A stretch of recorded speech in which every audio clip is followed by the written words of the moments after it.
All right, good afternoon, everybody, and welcome to AIA Colorado's Virtual Connect this week. It's almost May. Who can believe the month of April is almost gone by? My congratulations to you for surviving this month, and my best wishes for the month to come. We've got a very good panel today to talk to our profession and the community of architects across the state. These are large firm principals from a variety of practices and specialties and experiences. And I look forward to hearing what they have to say, and I hope you do too. As per usual, there will be a learning unit that is given to any attendee at this session. We'll have instructions for how to record that at the end of the seminar today. And before getting into too many other details, I also want to let you know that it's an interactive panel. We have some questions that are already prepared by the panel and prepared to be answered for in advance. And we definitely want to hear from you. So if you have any questions you'd like to ask these groups, these folks, you can use the Q&A function, which appears at the bottom of your Zoom screen, to populate those questions, and we'll get them into the conversation as soon as we can. So our panel today includes some really great members and leaders of this profession, not just leaders of their firm. We'll start with Stuart Coppedge from RTA Architects, who is from somewhere in Italy, virtually today. Stuart is the principal of the 48-person RTA in Colorado Springs, and his projects have included education, healthcare, commercial, religious, and civic facilities. After several years of K-12 education master planning and design, he has successfully shifted his project focus to civic and higher education work, including the William J. Heibel Sports Medicine and Performance Center at the University of Colorado, Colorado Springs, new restrooms in the iconic Garden of the Gods Park, the new Pikes Peak Summit Complex, and the Space Foundation's Discovery Center. He is also a former national treasurer of the American Institute of Architects. Hi, Stuart, welcome. Hey there, thanks, Mike. Next, we have Carl Hull from Stantec Architecture. A principal with Stantec, Carl leads the Denver Public Architecture Studio, where he manages recruiting and retention, staff development, and mentorship. In addition, Carl provides leadership for the Denver office's quality assurance, technical issues, and project management efforts. With over 30 years of experience in the architecture profession, Carl also manages a variety of projects that serve a large client base, including civic, higher education, institutional, and transit clients. He is the 2018 president of AIA Colorado. Welcome, Carl. Thank you, Mike. Glad to be here. We also have Ernest Joyner from Perkins and Will. Ernest is the operations director of the Denver studio of Perkins and Will, where he oversees operations, finance, and human resources. He specializes in sports and recreation facility design, including arenas, stadiums, and training facilities. He is most also active in the AIA, having served as president in 2012. Welcome, Ernest. Hey, Mike. Thanks for having me. We also have Erik Okland from Cunningham Group Architecture. Erik is currently a principal and shareholder with Cunningham Group and is the strategy leader for the Live Studio. Erik has over 30 years of experience designing and managing a wide range of project types, with the main focus developing urban multifamily projects throughout the country. Erik has been recognized with multiple AIA awards for creative designs, along with other industry awards for interiors and graphic design. Thank you, Erik, for being here, and welcome. Thank you, Mike. And last but most definitely not least, we have Becky Stone from Oz Architecture. With Oz since 1998, the 160-person design firm is based in Denver, and Becky is the board president leading the company's resort and hospitality practice, having worked on nearly every prominent winter resort in the United States and many notable hotels and restaurants. Her guiding principle in all of her projects is designing dynamic environments that enrich their communities and set the highest of standards. Her extensive experience has also given her a unique and inherent understanding of the best way to create a sense of place. Thanks for joining us, Becky. Okay, we'll kick it right off. If you did happen to catch the last week's session at the same time, it was with small firm principals, and we had some similarities in the questions. So we'll get to some of the ones that I think apply to both sizes of firm scale, and we have a little bit of different perspectives and questions as well. So to kick it off, one that we started with last time, I think I'll throw this to you, Carl. How is this economic climate different from or similar to some previous downturns that you've experienced?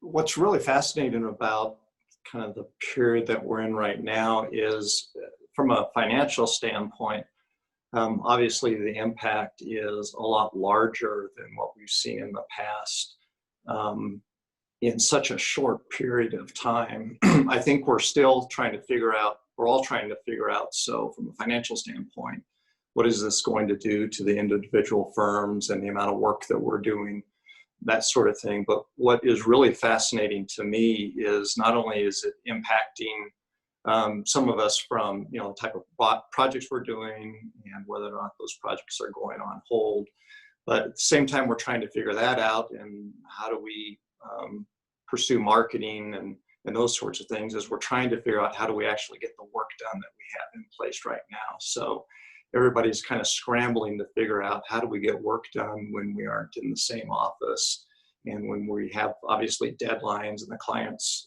at least from my perspective, are pushing the deadlines out because of what's been happening.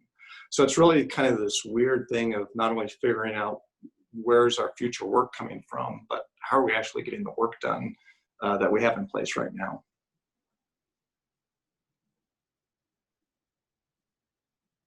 We've got this weird phenomenon of experiencing a downturn and this whole world turned upside down of the working environment too. So usually, Absolutely. you know, one or the other, you figure out a way to manage, but doing both at the same time has to be a huge challenge for everybody.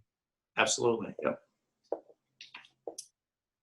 Ernest, as a firm principal, you've likely had to adapt quickly with new policies and practices to protect your employees and your business. How has your firm changed and adapted? Well, obviously technology is huge now with the work from home thing.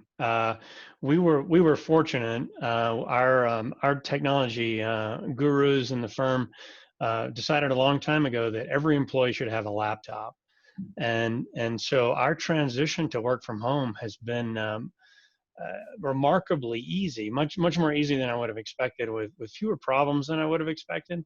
And it's something I really attribute to sort of our positioning before. It's kind of hastened some changes that we've had coming. We're starting to be a cloud-based firm in terms of all our file management, and that was due to be implemented in about 1.5 years, and now it's being implemented now. So we're changing in that way. These are changes that I think we sort of had in the works that we were going to do anyway, and now they're here, and we're spending a lot of time training people, but just going ahead and making that full transition. We're really encouraging people to do calls over emails with folks isolated. You know, one of the things that I've seen is that the younger people in our firm, you know, Denver's a great draw, and we have young people from all over the country who move out here and move into an apartment and start working for us, and they might not know a lot of people, they may not have a good support network. And you know, I'm here in my home with my family, and I'm in a good place, but I think the sense of isolation can be pretty severe. And so we're really encouraging voice contact, face-to-face contact. Instead of emailing someone, can you call them, have a conversation, ask how they're doing? That also transfers to a more formal mentoring program that we have, where each employee is assigned a mentor, and we're doing deliberate weekly check-ins where we say, hey, have you checked in, you know, with your mentees? Ask them how they're doing. How's their technology working? Are they having any personal problems? Really trying to maintain those sorts of connections. So it sounds like you've been really thoughtful about communications, not just how some of the younger employees communicate with each other or to their supervisors, but what are some things that the managers have done to communicate effectively with employees? We're holding weekly all office meetings. And we have something. Andy is our managing director, and we have something called Ask Andy, and we solicit any questions that anybody wants to ask, and we're doing 30-minute to an hour check-ins depending on how much we have to cover. But we're doing those usually on Monday mornings or Monday afternoons, and just having that weekly, hey, you know, here's where we are today, here's what we're doing. And it gives everybody a sense of what's coming. You know, right now we're talking about back to work and what that might look like. And we're talking about sending out a survey about who might like to come back. And so just communicating as a whole office on a weekly basis. One thing I've noticed is used to do these video calls, which obviously weren't as frequent, and most people would mute their camera. And I think it's much more common where people are participating with their camera on, and it really is because we haven't seen anybody in a while. We like to see them again, at least in the virtual realm. Absolutely something we encourage. It's good to see people's faces. Yeah. So Carl, I know you're of course not the only one on the call today, but you have multiple offices across the country. What additional challenges has that presented for managing through this? Have you had to adapt based on the location? Because of course we don't have a national stay-at-home order in place. It's up to the governors and the mayors. Yeah, absolutely. I'm with kind of Ernest. We started making transition that we need to be as mobile as possible a couple of years ago. So luckily, most of our folks had laptops that they were able to take home, those sorts of things. But what really caught us by surprise, I think, was bandwidth issues, mainly around Skype and how do we communicate. You know, we had always done Skype calls and that sort of thing as just a course of doing business, but all of a sudden everybody was involved in Skype and there were multiple Skype meetings all over the place. And from our perspective, all of that went to a central location that we kind of managed. And so we had a real pinch point from a bandwidth issue. We have a pandemic task force, which is kind of a weird thing to say and to have in a professional practice, but it's a group of the leaders who have to figure out what needs to occur within each region, which is how we're organized. So we actually were given the requirement to start moving people out of the office even before Denver shut itself down, because that was the right thing to do from our perspective. And so we were ahead of the curve. And the reason why we were doing that is because some of our other offices were currently doing that. And again, from a practice standpoint, that seemed to be the right thing to do. So we were well on top of being ready to shut down the office when Denver said we should be shutting down the office. What's been really interesting is that the pandemic team comes out with guidelines that we need to follow, but then they also leave it up to the local offices to decide how to figure out what works best for them. So, you know, as we're starting to look at ways of coming back to the office, we know we're going to get some guidelines, not only from the government, but we'll have guidelines from our leaders, and then we'll have to implement that at the local level and what works best for our staff. So it's been kind of this really interesting dynamic of figuring out how does a big organization work kind of at the local level.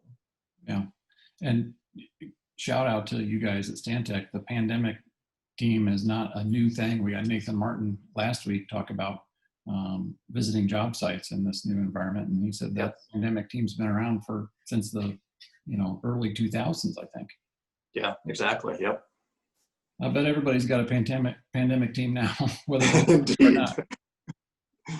Well, before I get to the other panelists we haven't asked yet, we did have a question from the audience, which is anyone hiring right now? I can answer that one. So we hired somebody yesterday, and we've hired 2 people last week, and are still for a couple more strategic hires. So we had, and I'm with Oz, so we have let a few people go, but we are also in a hiring mode. So we have both. Yeah, this is Erik with Cunningham Group, and it's funny when the pandemic first kind of hit, I think we all decided that we were going to stay home probably after March 13th as a whole firm, even though different states were enacting different stay-at-home rules. But on the hiring front, we've actually haven't seen too much of a change in our overall pluses and minuses with our staff. We've had some people leave, but we've also been hiring, and just like Becky said, we're really focusing on the more strategic hires right now, and looking further ahead to say, hey, when we come out of this, what's our workload going to be, and we need to take advantage of people that are out there today and really look for those strategic hires. Yeah, I would agree, Mike. We And Erik, we've got a young man, a young architect starting around the 1st of June that we had already been in the process of hiring. We certainly didn't stop that because he's one of those people we think could be a great part of our team. And we wanted to honor our commitment to him. He'd already made his plans, he and his wife, to move here. She had a job here, and we certainly weren't going to bail on them. And we're always looking for, great new people, regardless of the economy. And hopefully we'll all do fine and have plenty of work for everybody. Begs the question, how'd you do the interview? Well, that's a very good question. I wasn't personally involved in it, but we've actually done that quite a bit with folks from out of town, where we'll have a Skype interview or now there's multiple platforms we can do it on, and review portfolios and have conversations kind of like we're having today with that person. And we ended up, we did not have a face-to-face interview with a lot of folks, but one of my partners was able to meet with him when they were out here looking, his wife were out here looking for a house. Oh. But we've done lots of remote interviews through the years, especially with students that, sometimes we're able to fly them into town. Other times we'll just do that. Summer interns, we almost always hire remotely to avoid our expense, and they certainly don't have the funds to be able to do that. And it actually usually works out pretty well. And maybe we were sort of glancing off into the future when we were doing that 2, 3, 4 years ago even. So if I can tack on to that too, because we're doing a lot of Zoom interviews, but the one of the bigger challenges for us was to onboard the people while we're all at stay at home. So we, our HR department had to figure out, and our IT department, and just the architects working with the people onboarding on how to evolve them into the team. And we've never, even met face to face maybe, because it was all virtual. So that has been an interesting process that we've done a couple times now. So the people seem to be integrating right in with the rest of us, but it was definitely a HR challenge. Yeah, even with what Stuart was talking about, if you've done it remote interviews for a while now, and it's not a new practice, you still meet them on day one and say, welcome aboard. And that's probably not going to happen for a while. Anything different from your perspective, Erik? Actually, we pretty much follow the same guidelines. We actually had someone start just yesterday. And so towards the end of the day, we actually had like a Zoom call with just the Denver office just to welcome him to the Denver office itself. But just like Ernest said, we actually have an all office call too, once a week. And we used to do that once a month, but we've changed that to once a week. And so it's kind of fun to see everybody. Most people still do video, which is great. Unfortunately, not everybody does that, but it's kind of fun to see, 300 faces on Zoom. Well, I was gonna say, and we even started like a theme for each week. So I think we have like landscape or ocean scenes, or letting people be creative on their backgrounds, and it's kind of fun to see. That's a good idea. What's your theme today? I think it's like wild animals or something like that. Oh, I was just teasing you a little bit. Yeah. Mine's a blank wall today. Well, at least when people are onboarding and interviewing and doing the whole process virtually, it's not a switch in learning the culture. They start with a certain behavior from day one. The switch will be transitioning back to the office eventually. Becky, I wanted to start with you on this question. How are you keeping in contact with clients, and what are they looking for most from their design partners right now? Yeah, so we're doing a lot of Zoom meetings. We have a project, for example, that just started design. We won it while we were in quarantine and all on work from home, and have gotten to know the client virtually. So like on that project, we probably have more meetings than usual. So we have 2 kind of workshops a week and send things out ahead of time and then go over them on the calls. So it's been pretty seamless, although it's a lot more effort for us just to make sure we're communicating, and a lot more phone calls. But we're using Zoom a lot. Internally, we're using Teams a ton for our own internal communication. So the the team feels like you're on a Snapchat or texting kind of all the time. So that's good. And so our team can be doing that while we're also trying to make sure we communicate to the client. So we have a lot of software programs where we're sketching on our apps or whatnot to communicate better, because that's been one of the hardest things, is showing, you know, we're used to design in a collaborative environment. And so to be doing that sort of in isolation has been challenging. So there's a lot of back and forth with drawing live on the screen with each other, which has been good. I think that'll train us to do that more in the future. So I think it has been a good move. What apps are you using with the clients for that? We're using a few. Mortfolio we're using a lot, and sort of a lot of the Zoom calls, people are rudimentary sketching over each other's drawings when we show them. We're doing a lot of Google Hangouts, so we can pull the Google Doc up there. So it depends on the client. Yeah.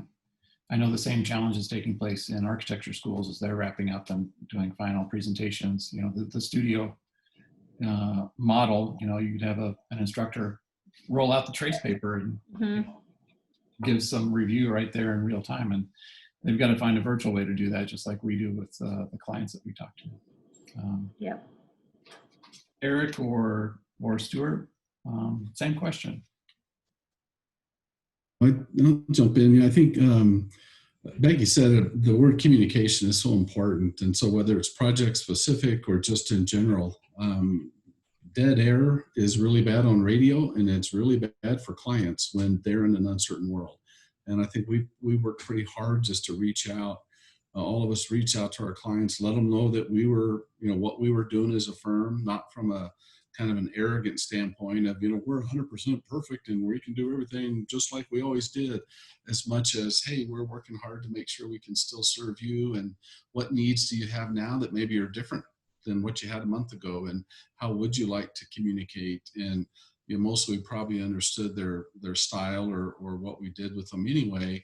But I think back to I guess it was Ernest's point earlier about the voice communication. You know, sometimes rather than just emails, just picking up the phone and calling a client and saying, hey, how are you doing? How's your family? Do you have any issues? And adding even more of a personal touch than we might have originally, to build their confidence in us, and just to, you know, be who we want to be as professionals and as people.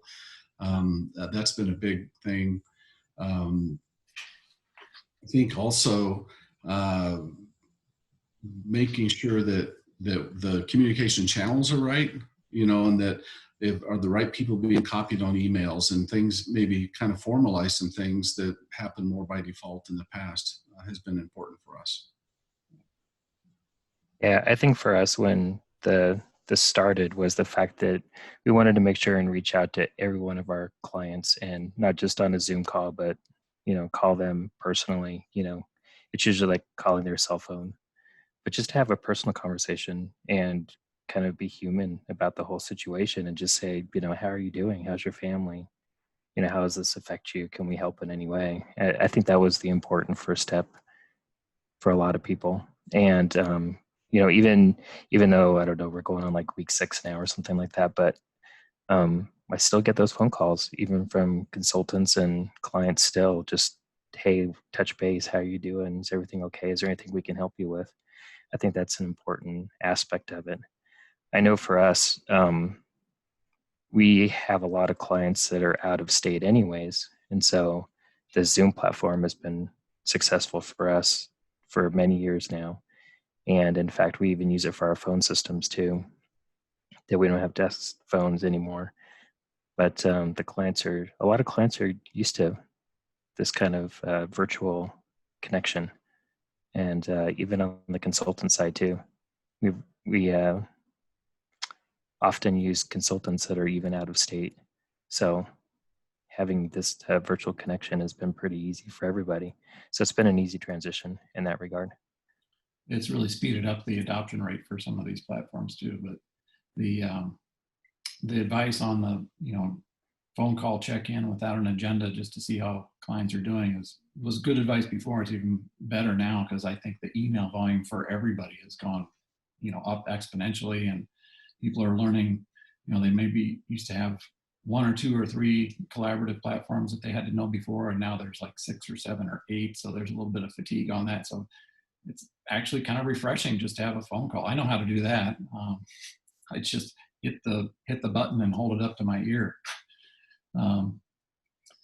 One thought that I thought to add, going back to the "Are you hiring?" question, the job board on our website is obviously the most heavily trafficked page on our website right now, and we have 4 postings active right now. So if you're looking, check out those 4, and if you have ones to post, shameless plug, use the AIA Colorado job board, and we'll be sure to get the word out. So the last question was about your existing clients, and I want to maybe put it out for new clients. Is there anything that you're doing differently or finding that works from a past practice that's helping to increase your market and get new clients in this time? Things, as folks have talked about, kind of adopting things quicker than maybe they were, and processes that they were putting in place for one issue or another, they formalized them or moved them along pretty quickly, more quickly.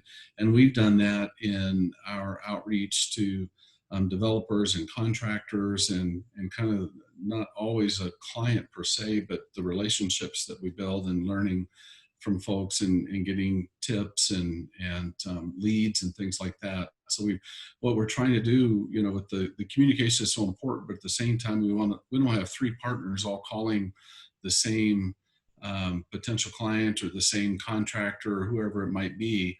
And so formalizing our process and making sure that we're not leaving anybody out, but that we're continuing those relationships and creating new ones. We're also looking at new services. Are there things that we can do for clients that don't blow up their budget right now, but really help prepare them for what's next? Some of it's stuff that we may, as architects, have lost market share in to owners reps or others over the last couple of decades. Are there little things that we can do that are quick hitters that help us with our cash flow and also build the relationships for the future with those existing clients, and even reaching out to new clients that we've been working on relationships with, or new potential clients that we've been trying to build a relationship with. And there's not a big project out there per se, but there may be some services we can provide that get us on board with them. And the other part of it, it's like a lot of things in this profession when you're in a leadership role. Sometimes it's just a matter of you put in the hours and you coordinate well with the different folks that have responsibility, and then get really creative in the ways that you go after things. Go ahead, Eric. Yeah, I just want to add, doing business development has been a lot harder than usual. And I think a big part of it is just kind of making that first connection point and meeting someone. Face-to-face is always a good thing. Just because you have to develop that personal relationship and that personal trust, which happens a lot easier when you're face-to-face. And that's a big concern of ours, is as we move forward and hopefully get back into the office, we're behind a little bit in that regard of filling that pipeline of future work.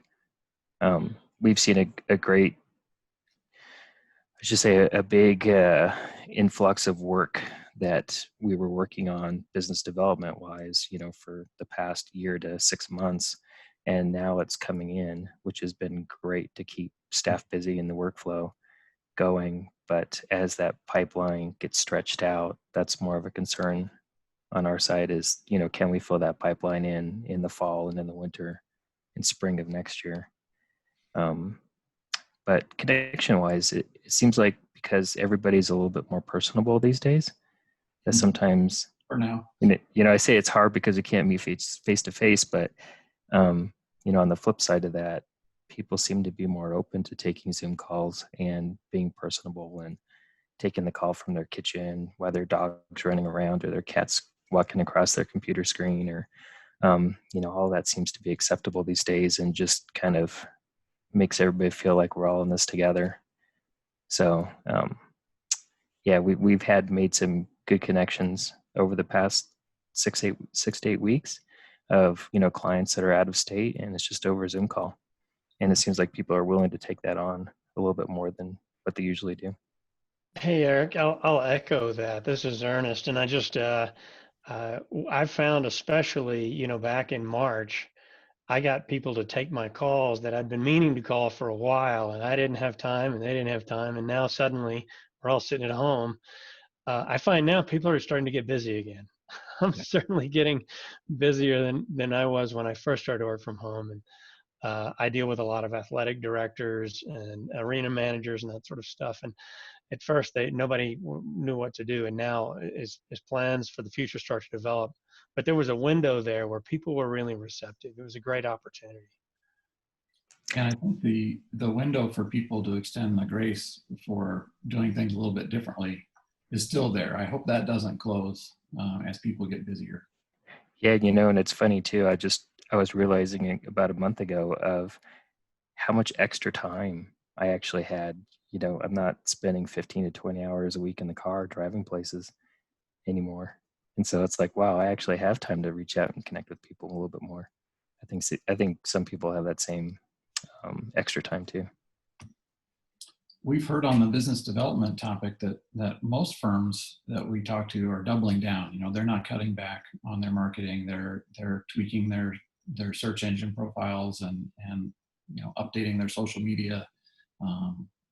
Even deploying folks who may have been working on the design side for a project that got slowed down or stopped, and saying, okay, you know, use your time. We'll still keep you on board, but we need you to help with the marketing, the client outreach for new business development. So I don't know that that's a revelation for any of you, but as much as a validation of how you've been operating.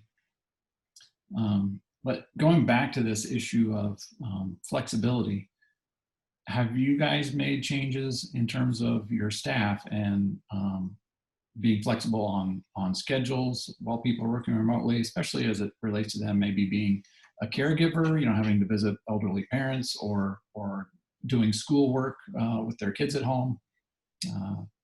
Yeah, I can answer that one a little bit. So we did that sort of right away, and Oz is a super flexible environment already. And so we've made a lot of adjustments where some people, and we sent out a survey also really early on, but we had some people who just wanted to work less hours because they're also being a parent and teacher, or they have infants at home, and they might have to work odd hours or on a Saturday and at night. And so I think we've been really flexible with how the teams work, and people working either odd hours or on some, you know, we've flipped some people to non-exempt or hourly status just so that they could not have to worry about the 40 hours and work less. So we've worked with our benefits, I guess, carrier to reduce the obligation of like a certain amount of hours to get the benefits too. So we have it so that you can even be as low as 15 hours of work to still get your benefits right now, at least for the foreseeable short-term future. So that's helped a lot of people to just be a lot more flexible. And Becky, that was with your provider? Yeah. Our benefits provider has been super flexible in working with us for it. Yeah. That's a good tip. And that's from, we have some principals in that, like some, you know, higher level people who either just don't have enough work, or maybe didn't want to burden the company with like highly, you know, billable hours that have reduced their time, or they're taking care, you know, we've had some that had to go get a mom-in-law and bring them back. So we've also loosened up a little bit, people having to use their PTO time to cover the hours that they're short. So moving to that more non-exempt status preserves their PTO time in case they get sick, or a family member gets sick, or they might be in this, you know, this situation from somewhat work from home, maybe through the end of the year or all summer. So we just want to give them as much flexibility as we can. Yeah. So I think that's something too that might stick around for a while, not just the remote working, but the flexibility on how people put their time in and get the job done. The focus will be on the work output and less about the processes and the punching the clock to get the output. Yeah, we've been talking about it for a number of years about how to create that more flexible environment and allow people to work from home more. So for us, that's one of the things that did accelerate too. So we stopped talking about it and we're actually doing it. Oz might be unique in one way that we have about 50% women working at our office. For an architecture firm, that might be a little bit rare. So we have a lot of working moms and people that are also primary caregivers who wanted, kind of had that flexibility for years, but now it's going to be a little bit easier because we learned how to work with each other in that flexible environment. So it was good for us. I would agree with what Becky was saying is that, the one good thing that comes out of this, I think, is that it has kind of pushed us over the hump of talking about being flexible and actually being forced to figure out how to make that work. And so I think at the end of the day, that's going to be a really good thing for us. Mm-hmm. Ernest, you said you had sent out a survey about people coming back. Just curious about from the group, and we'll start with you, Ernest, if you don't mind.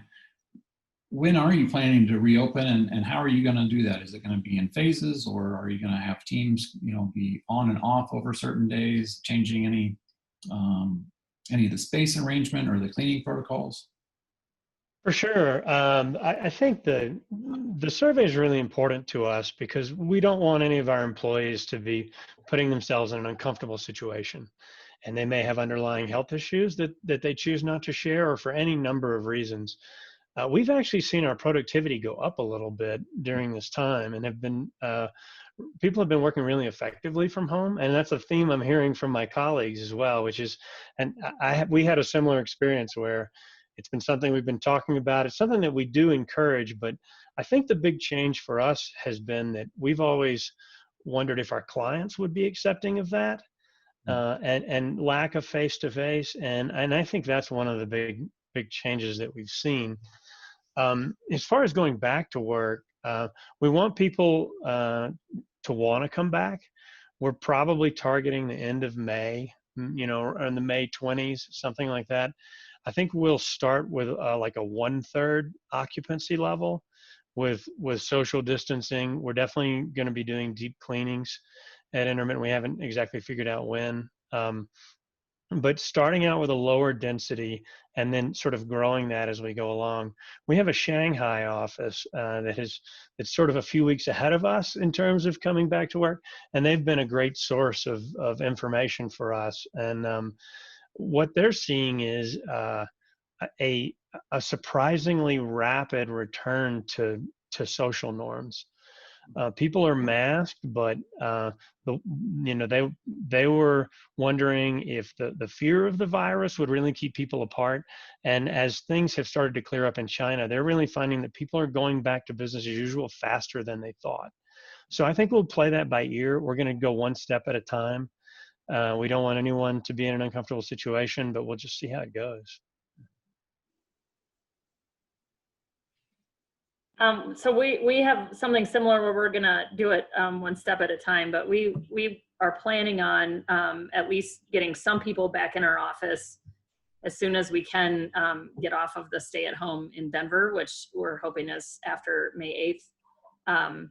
But we would have the office open for meetings only, probably for at least the month of May, or at least a month, and maybe Mondays and Thursdays and distance apart, so that we aren't doing maybe the electrostatic level of cleaning, but allowing the 72 hours of for the environment to sort of sanitize itself. And then we're talking about coming back, phasing it in. So we come back about a month later, but probably only with about at least half of our staff or less, because we have a pretty tight working environment and we probably can't keep the social distance requirements if we were all back. So we will either have some shifts or we will have some of us, and we sent a survey out too. So people that are more comfortable working from home or just coming in for only meetings and having a touchdown and leaving, we'd like to encourage them to do that, so that the people that really need a workstation and aren't as effective at home as they have to be in the office, we can accommodate them too. So. Yeah, we're doing something similar. We've actually put together a plan, a literal plan of our office, where we can have about 50% of the folks in there, and kind of green days and blue days, and one is for even dates and one for odd dates, and so it keeps folks separated. And we already were reasonably spread out, but this does it even a little bit better.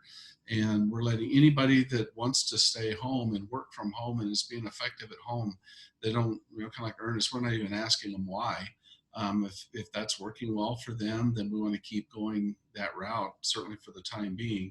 And we're strongly encouraging anybody who is in any kind of risk category or has a family member that's in a risk category to not even think about coming into the office, and be very flexible with people with childcare issues. And, I've been amazed at some of my colleagues. My kids are grown and gone, but colleagues who are being professional architects and teaching math to a third grader at the same time. And, it's pretty cool. I just worry about dogs messing up my meetings. I haven't had an issue with kids, but we do want to encourage people to stay home. We're also putting together a good protocol with our building manager to make sure that they've done a good job of extra cleaning, and that our folks then who will be in the office are doing kind of their own due diligence, if you want to call it that, on cleaning the high touch areas. Sort of like if you touch it, you clean it kind of thing. A step beyond your mom doesn't work here, please clean the coffee pot. But really formally, and we've even bought one of the no touch thermometers. And so if folks are coming into the office for a meeting, both our employees, but also if folks are coming in as guests to a meeting or something, we'll take their temperature just to make sure, because we want to protect our employees' health as they come back into the office. One thing that's kind of encouraging about this is we've seen that some people are adapting better to the work from home environment that maybe didn't have the ease of working in a studio environment with the constant reminder of deadlines and interruptions of meetings and pop-ins and things like that. Do you think long-term for folks that might have childcare needs, for example, that it'll just be an accepted way of doing it? Or the last thing we want to do is have a discriminatory environment take place inadvertently, without any intention to say that, well, this is just a temporary deal, but if you do have any obligations that you need to meet out, during regular working hours, you're just not going to be as attractive a hire for us. Yeah, I think it goes back to being comfortable with the flexibility that we've all had to kind of deal with.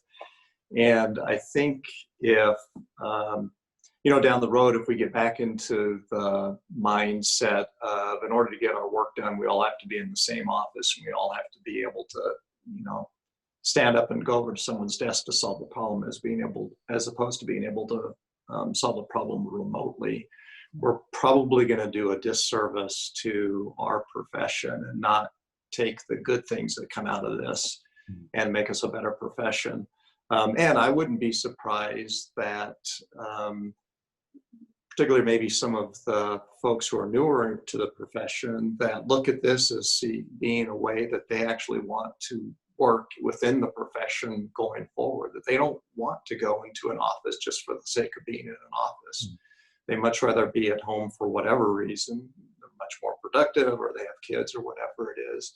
And so it wouldn't be surprising to me, especially if we all start getting busy and we're all trying to hire everybody, that's going to be one of the requirements is how do you want to work moving forward? Because it's not necessarily going to be just coming into the office and spending, 8-10 hours a day in the office.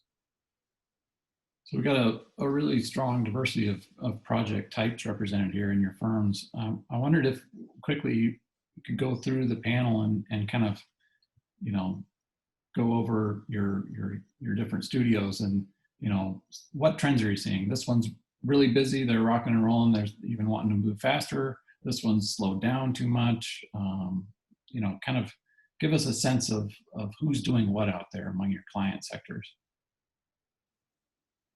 Yeah, I can go first.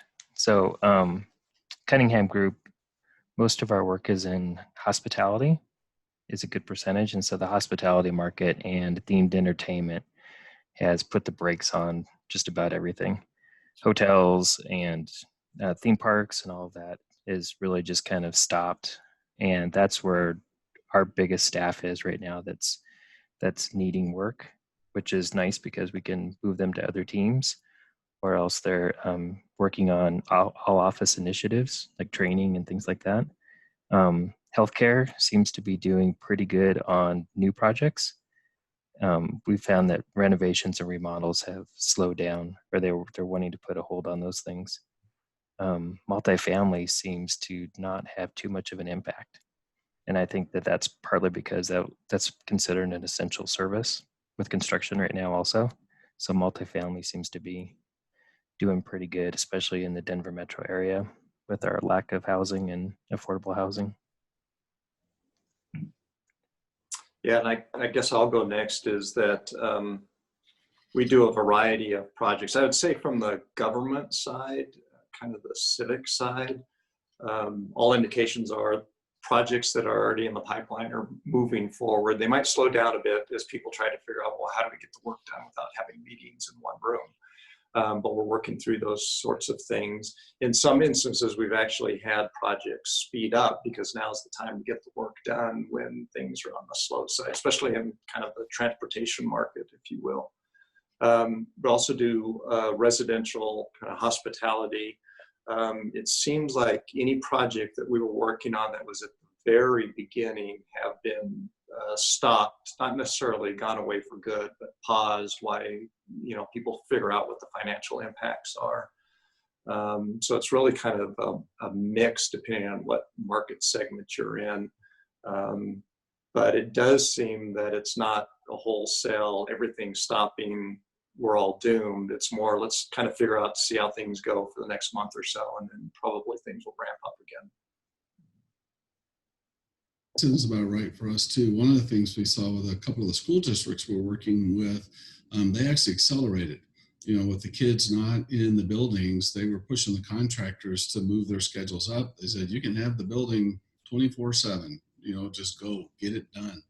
And so that's put a little extra demand on the construction administration side for us to keep up with that. We have had some projects, typically smaller projects that are funded through a general fund or something with a city, that because they're looking at their tax revenue dropping off, that they put on hold. So we've had a couple of projects that we were into design on that they put on hold.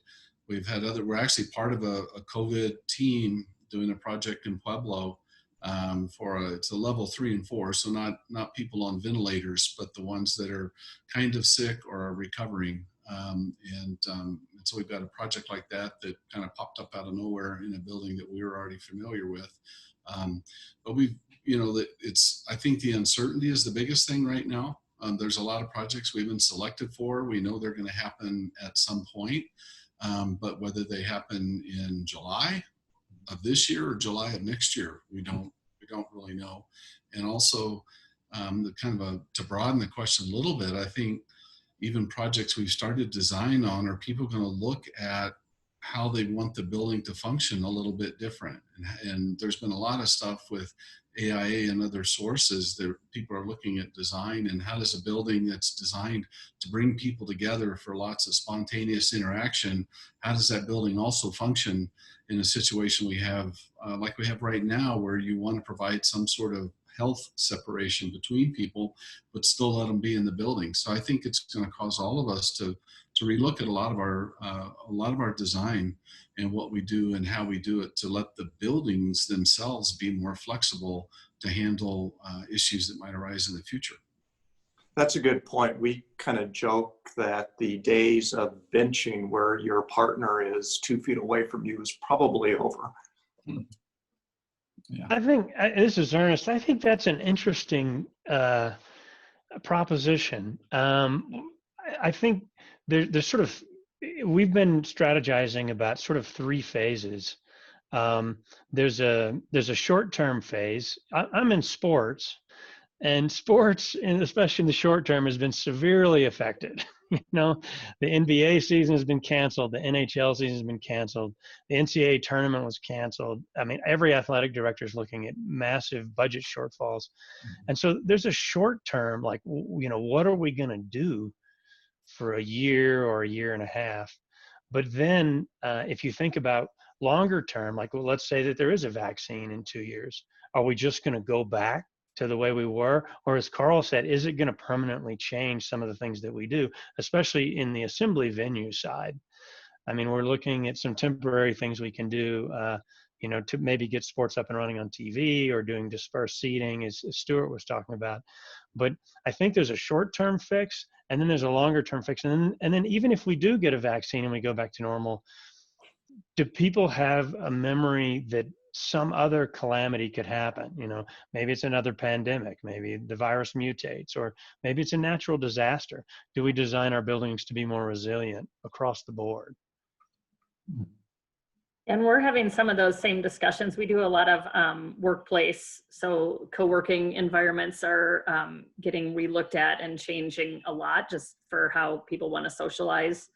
And then, you know, I do a lot of resort work, which has a lot of the main kind of hospitality driven resort work has slowed down a lot. The more private single family cabin kind of resort work has actually sped up, and we're seeing a little bit more of that. So people might want a place that's a bit more of a recluse that you can go be at without having, you know, the corridor and the big condos at a ski resort. So the ski industry closing down in our world on the resort market affected us a lot, kind of like the sports did. So a lot of this, you know, they're reeling around trying to figure out where do they allocate budgets, and a lot of their tickets were pre-sales, right, for people that had tickets, but they didn't sell enough hamburgers or beer. So that changes a lot. So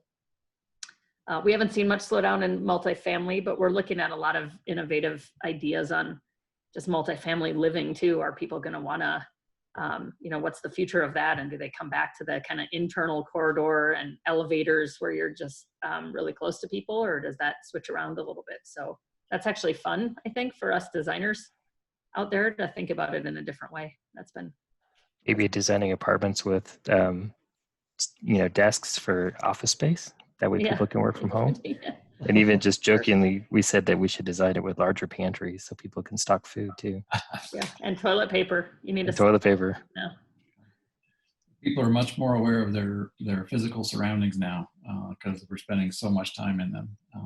And they're also much more appreciative of the amenities outside when we can get to them as well. So yeah, that's a good reset of perspective. I think that should benefit everybody, not just architects and landscape designers.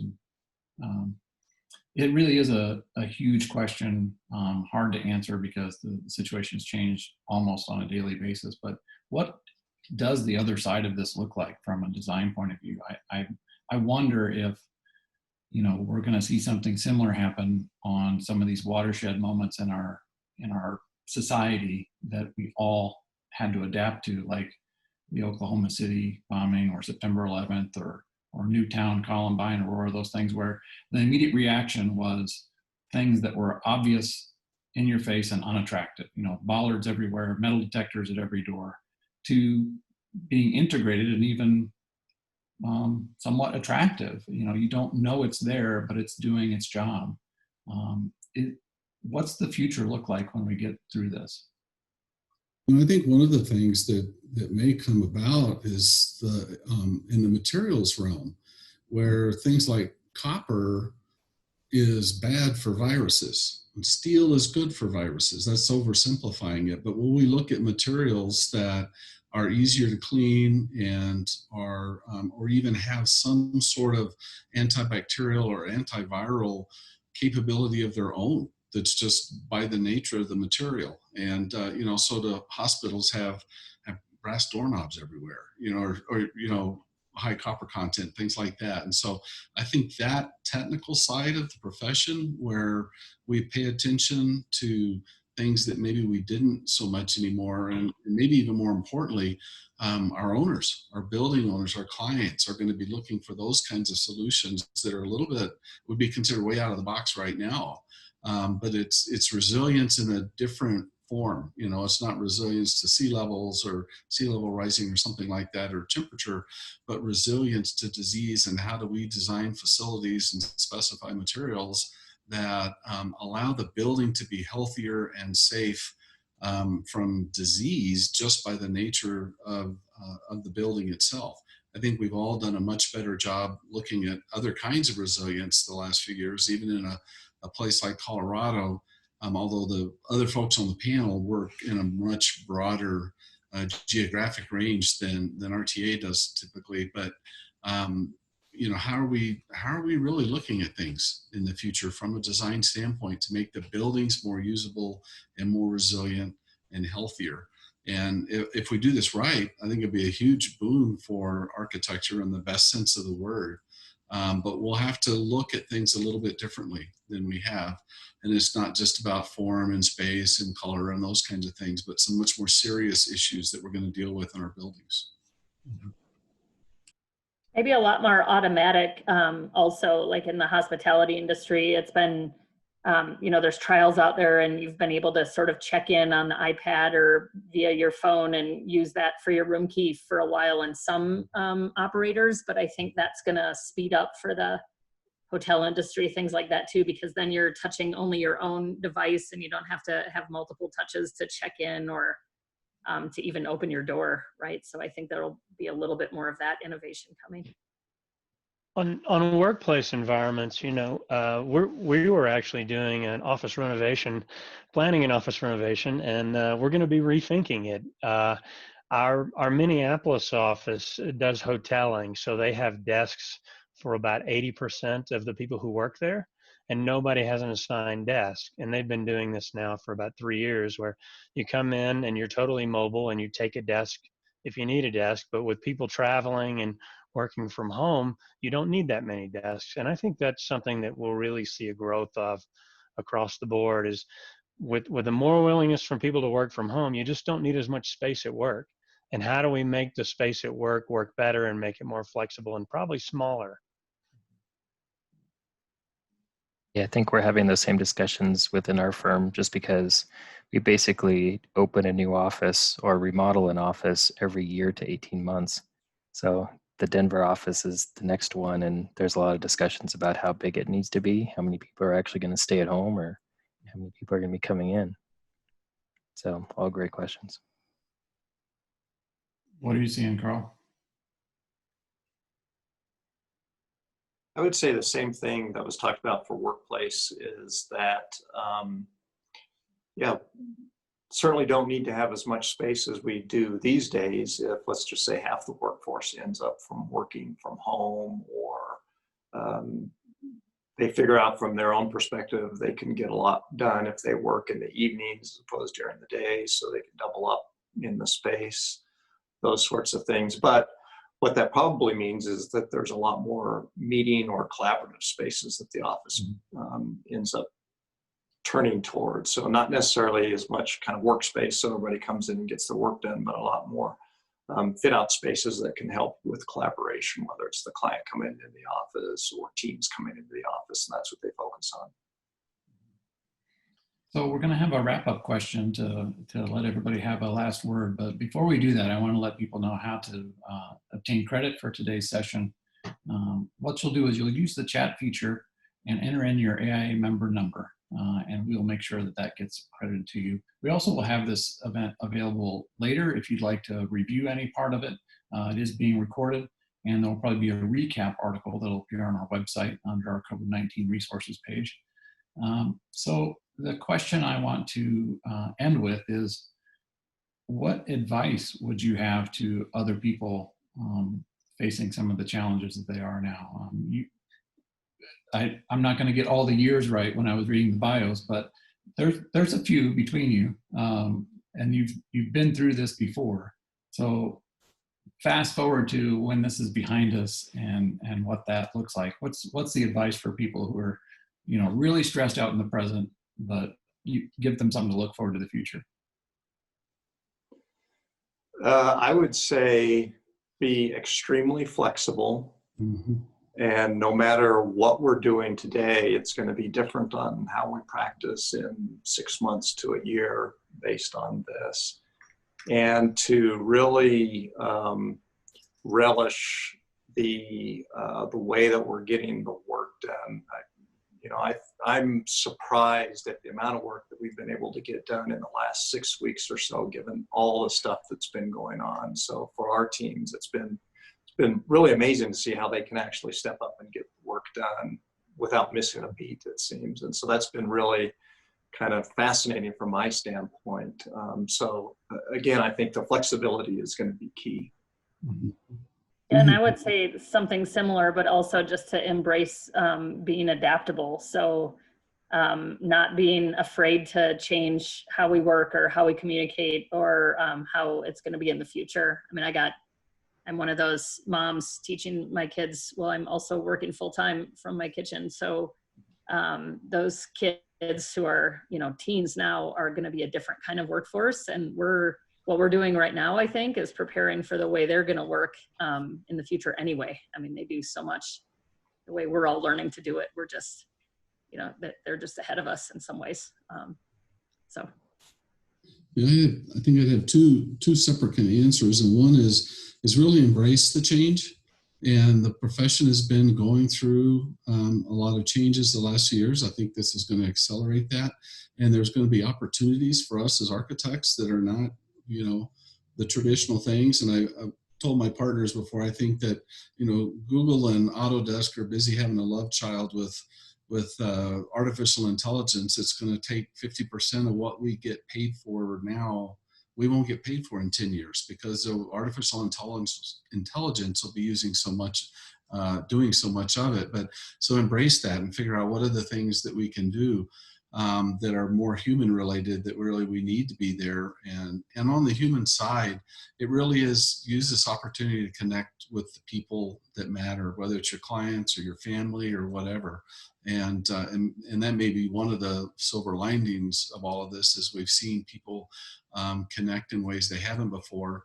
And make sure, especially with your own staff or with your clients and your consultants, don't leave anybody behind. That I've forgotten who it was mentioned, the person that just moved to town and is in an apartment by themselves, doesn't have a family at home, but make sure that you connect with those people, because they deserve it just because of who they are, and two, they could turn out to be incredibly valuable employees, and you don't want to lose that resource.